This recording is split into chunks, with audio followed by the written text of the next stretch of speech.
প্রাণপ্রিয় কলেজের ভাই বোনেরা, আমি এখন দিচ্ছি চাল কুমড়োর বড়ি, চাল কুমড়ো এবং মাসকলার ডাল এবং চাল কুমড়োর বড়ি দিচ্ছি আমরা। এটা চাল কুমড়ো এবং মাসকলা, চাল কুমড়োটা করে নিতে হয়, আর কালার ডাউলটা বাজারে খোসা ছাড়ানো যে ডাউলটা পাওয়া যায়, এটা দিয়ে এই ডাউলটা তৈরি করা হয়। তো দিয়ে এই যে অনেক কাঠখড়ি আছে, বুঝছেন, অনেক ঝামেলা আছে এগুলা করে এগুলো যে আমরা এখন বসাই দিচ্ছি এখন।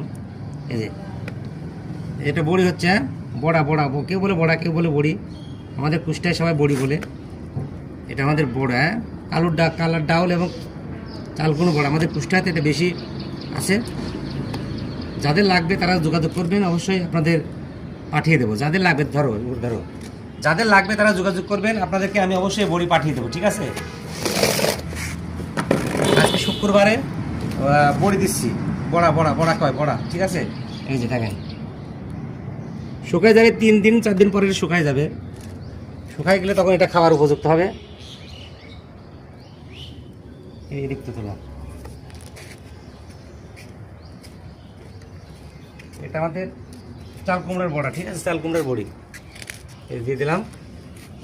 দেখেন, এভাবে দিতে হয়, এইভাবে করে এই যে এইভাবে করলে হয়ে যাবে। তবে এটা একটু হলো হয়ে গেছে।